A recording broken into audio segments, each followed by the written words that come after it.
I love Sonic the Hedgehog. I've been a Sonic stan for as long as I can remember, having at least one game on any given console and consuming any Sonic media I can find. And I mean any Sonic media. With that being said, there are gaps in the games I've played and haven't played, but I'm getting ahead of myself. For those few who aren't familiar, Sonic was created...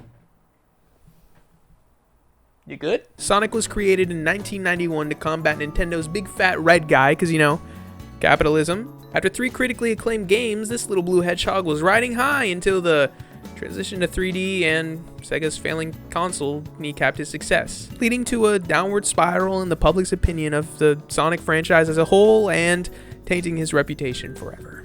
But we're not going to talk about those games today. No, I want to focus on the games that boosted this iconic character into pop culture stardom. After playing the first 3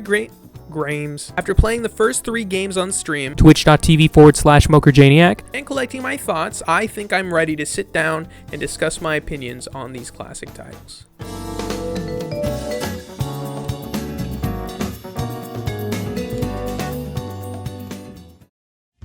Okay, so I have to get this out of the way first. I don't like 2D platformers. My first console was a PS2, and my first Sonic game was Sonic Heroes, so I never really got the nostalgia for these classic games or platformers in general. Really, my only experience with these games were one of those like plug-and-play Sega Genesis collections, and even then I never got past the second level. So all that to say, I don't really care about these games. Let's hope that doesn't affect my opinion. After this iconic title screen, we are thrusted into the world of Sonic. Games at the time didn't really have much of a story going on. You kind of had to seek it out yourself in the manual to get some real lore. The story is pretty bare bones, but basically Robotnik is taking little forest animals, shoving them into robots, and it's up to Sonic to save the day, ending the description with, "Spin through space, loop till you're dizzy, save the animals and become the superhero. Be Sonic. Be atomic." Wow. Incredible stuff. In this game, there are 7 locations, or zones. Each zone is broken up into 3 acts, each third act ending in a boss fight with Eggman. Calling him Robotnik.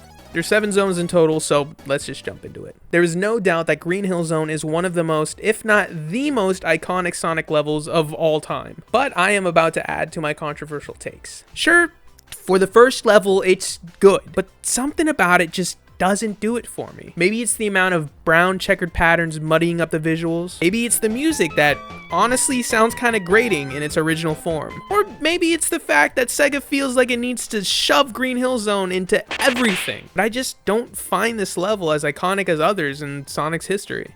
Now, that's not to say that the level is bad. It teaches you the mechanics, gives you a good sense of what the game's gonna be about.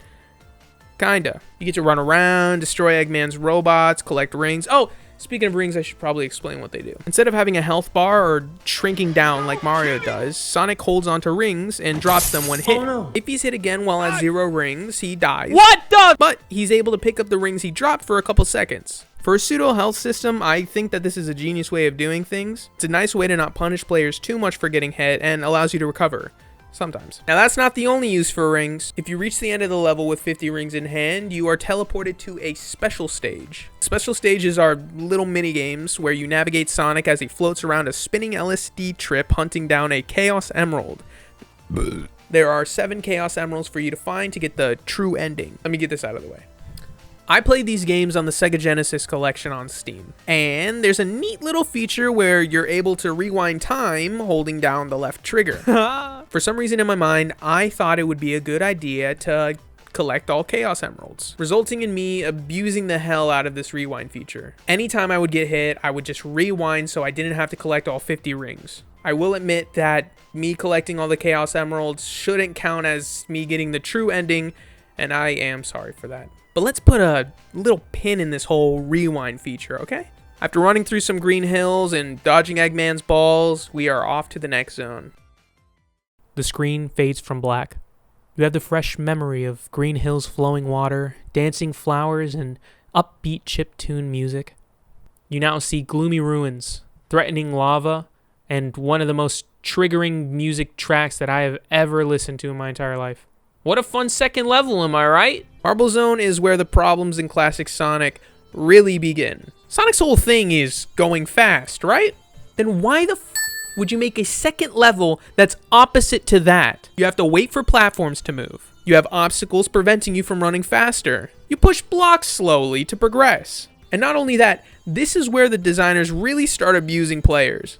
Enemies with weird hitboxes, swarms of enemies in such a tight little space, fireballs constantly shooting out, springs shooting you in the opposite direction leading you to get hit. And honestly, the later levels don't get much better. Springyard Zone, a boring forgettable slog that has the same issues as Marble Zone just with balls instead of lava. Labyrinth Zone. Hey, so Sonic gains momentum kind of like we do in real life. He starts off slow and then picks up speed. Duh. So how about we put him underwater where he moves even slower? Oh, let's not forget that hedgehogs can't breathe underwater. We'll make sure to add a timer so players know how long they have left until they drown. Don't worry, there's air bubbles that will reset that timer. You also have to wait for those. Starlight Zone. More forgettable nonsense, this time with pitfalls that are an insta-death. The song kind of slaps though. Scrap Brain Zone. Boring location, boring song, more bullshit, and it ends in a fucking water level. And then, Final Zone. So this isn't much of a zone, more of a final boss. And man, is it anticlimactic. For some reason, in my little chimp brain, I thought that this game's final boss was the Death Egg robot. Well, I was fucking wrong. It's this bullshit. Are you kidding me? Just some boring-ass crushing boss that's tedious and not threatening at all. And after landing the final blow, that's it. Eggman's defeated, Sonic jumps towards the screen, and, well, I'll let this part play. There's no Super Sonic in this game? I'm like losing my mind right now. You mean to tell me I cheated to get the Chaos Emeralds for nothing? I got trolled. And that was the first Sonic game. I'm not one of those people who believe that just because something is first in its series, it should be praised for what it's created. I think this game fucking sucks. I wouldn't necessarily call it hard, but I think the enemy placement and level design really just makes me want to break something. Let's see how the sequels evolve the Sonic formula.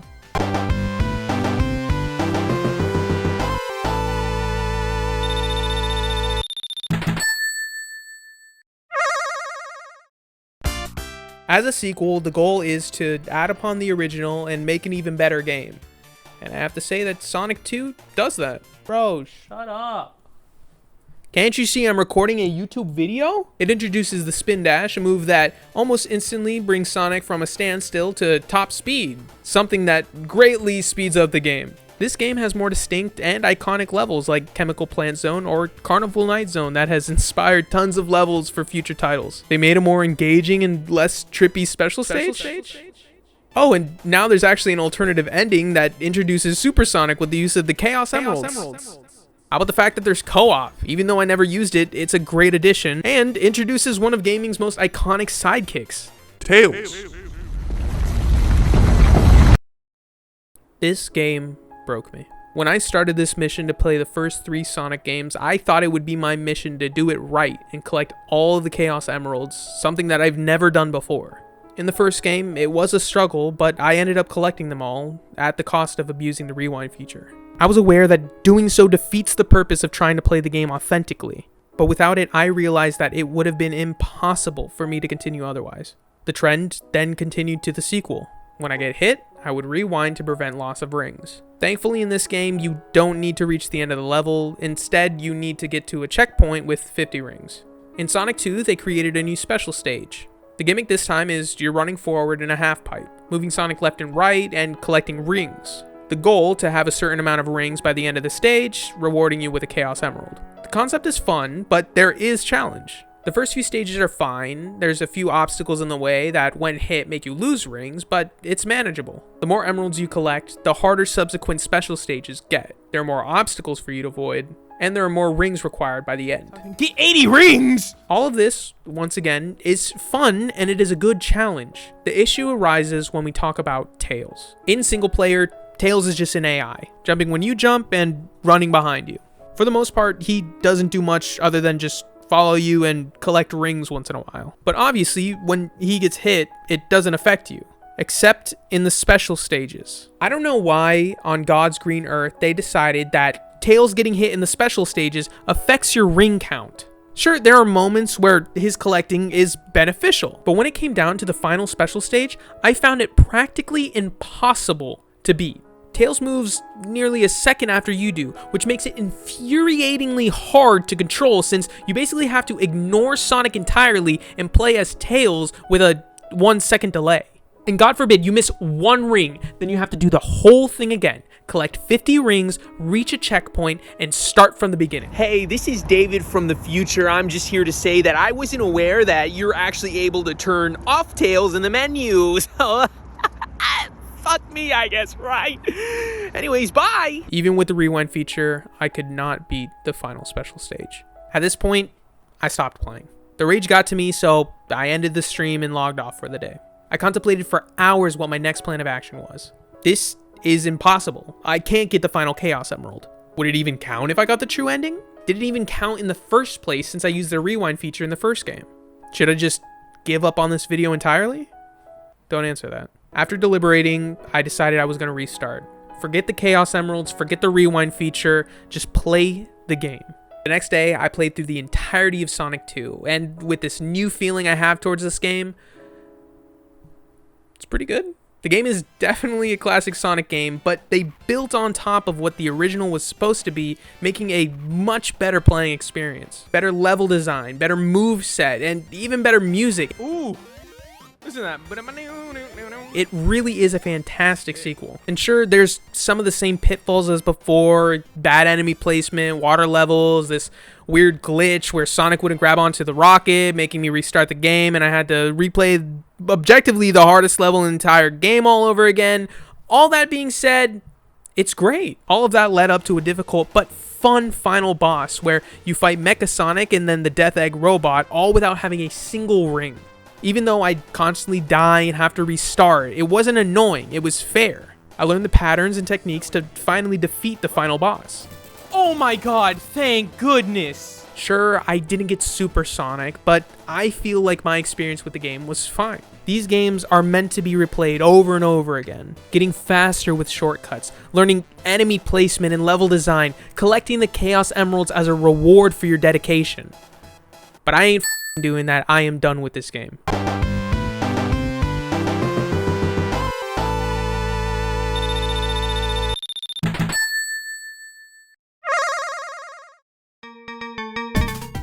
Alright, I'm gonna try to get through this one quick, but man, is this a chunky game. I mean, they literally couldn't fit the entire game onto one cartridge, instead opting to release the second half of the game later with the lock-on technology, basically combining both cartridges as some sort of downloadable content. Well, I guess technically it would be loadable content? After playing this game though, I totally get it. There is a lot here. They updated Sonic's design. Personally, I like the old one better. Levels are massive, and each zone changes after completing the first act, which makes each level feel fresh. They have mini-bosses at the end of every first act, which is a nice lead-up to the Eggman boss at the end of each zone. There's power-ups that actually add to Sonic's moveset, like being able to stand on lava, breathe underwater, and even have a double jump. Whoa, I can double jump, and I lost it immediately. And even more exciting, there's cutscenes and lore. As much as there could be at the time. Sonic 3 picks up right after Sonic 2, if you got the Super Sonic ending, which I did not. Sonic's flying through and gets the emeralds knocked out of him by this red motherfucker named Knuckles. He does a little giggle, steals your emeralds, and you're off into the world of Sonic 3. Knuckles appears here and there to troll you until he's inevitably betrayed by Eggman, who actually told him that Sonic was the one who stole the Master Emerald, something that Knuckles was literally born to protect. Knuckles is dead! Oh no, he's good. After realizing Eggman's the bad guy, Knuckles helps you out to save the day. It's a pretty simple plot, but very effective. You can also sympathize with him more if you play his side of the story. That's right, you can play as Knuckles in this game, giving you a whole new perspective and moveset. He can do everything Sonic can, plus glide and climb up walls, which leads to some secrets. It's cool having more characters to play, and I commend this game for adding another long-lasting Sonic character to the franchise. A long-lasting character that I did not play as in this game. That's right, I just played as Sonic, but I have a good reason.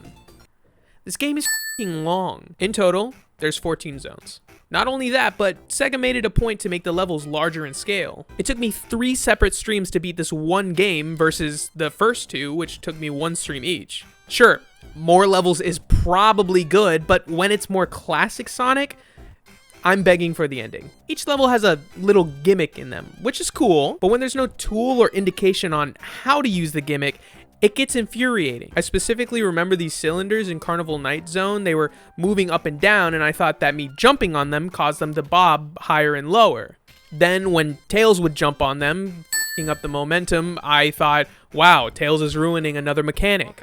Tails, you little shit, bro. Until I stood on them, pressed up and down on the D-pad, then learning that no, that's actually what's making it move higher and lower, leading me to waste time trying to figure out how to get past this dumb roadblock and dying because I hit the 10-minute mark. Time over! The gimmicks are fine if there was some sort of skill check or memory test at the final level, but after each zone, you really don't see these gimmicks again. How about the constant bombardment of enemies and damage? Maybe it's because I'm not trying to get the special stages anymore, so I'm allowing myself to get hit, but Jesus Christ, some of these levels can be so brutal. It got to a moment where I was getting to the end of the level no matter what. I didn't care if I got hit, I didn't care how many rings I had, I just wanted it all to be over. All of this culminates into a final boss that has the boringness of the first game and the difficulty of the second. After another excruciating level, you are pitted up against the final mini boss. Basically, you just wait in this little elevator thing for gravity to switch. These little spiky robots hit the big mama robot. There's no challenge, there's no gameplay. Not only that, but you have to get 8 hits onto it, which makes this boss fight drag on. It's really a no skill fight, and you have to be seriously bad to die to this boss. Oh my god. Next up is the giant egg robo, another test of patience. All you do in this first phase is wait for him to slam down his fingers and destroy all 6 of them one by one. Same deal, not difficult, not challenging, just a waste of time. Then there's the second half. After destroying the fingers, Egg Robo starts walking towards Sonic left to right while breathing fire and shooting a massive laser beam. Since I'm so good at this game, I had to do this part with 0 rings, meaning if I got hit, I would have to die. I also had no more lives remaining, which meant I would have to play the entire zone again. Though I swore to never use the rewind feature again.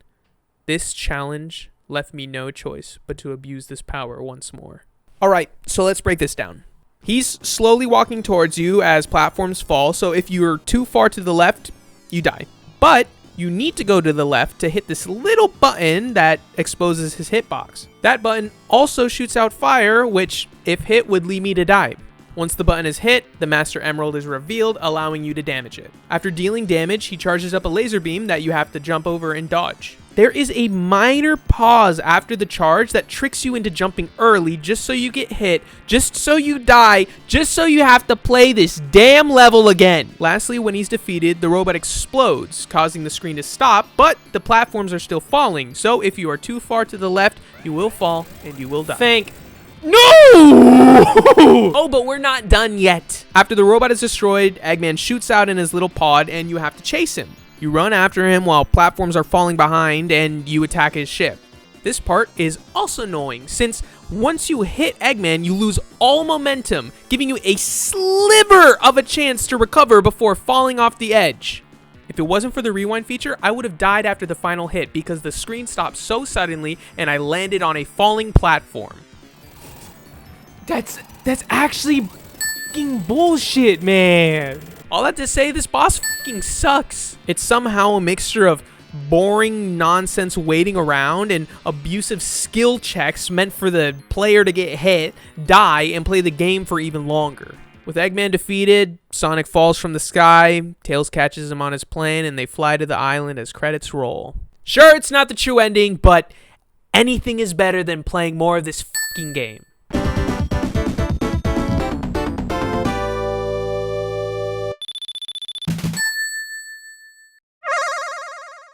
I get it. Oh, okay. Hello? My mic was backwards. People have nostalgia for these games. I have nostalgia for games that I'm sure people hate. These games jump-started a series that has been going on for 31 years, and that is truly amazing. They innovated platformers and really gave Nintendo a run for their money. They created one of gaming's most iconic characters that means so much to so many people, including me. But even with all that knowledge, I can't help but feel a bitterness towards these first 3 games. From annoying game design that punishes players, to multiple aspects of gameplay being antithetical to Sonic's core of going fast. I don't doubt that these games were good when they came out. I just have a difficult time putting myself in the shoes of some kid in the 90s. At the time, they didn't have a rewind feature. If you died, you had to play through the level again. They didn't have the space to make deep stories with lore and everything, so they opted instead for replayability, adding the special stages for secret endings. Maybe I'm just a little spoiled gamer boy who's mad because the game is hard, but I feel that in this modern era, these games don't hold up, even with tools like modern saves and the rewind feature. At the end of the day, this is all just my opinion. I'm not going to kill you if you love these games, and I hope you don't kill me for ragging on them so much. I'm glad that these first 3 titles exist. They really did walk, so the rest of the Sonic franchise, good run. Thank you for watching. This video has kind of been like something that I've wanted to make for a while. I'm hopefully going to make videos on more Sonic games, so thank you so much. If you liked it, like the video, subscribe, hit the bell bullshit, comment what you feel. I am probably going to make a lot of people angry with this, but I guess that's just my goal now at this point. Check me out on Twitch, twitch.tv/Mokerjaniac. Woo! I streamed all those games there, and maybe if this video comes out on time, I might be playing Sonic Adventure 1. I don't know. Definitely gonna be playing Elden Ring. That's gonna date this video. Anyways, yeah, thanks for watching if you watched this long, and I appreciate you. Bye, I guess. Cringe.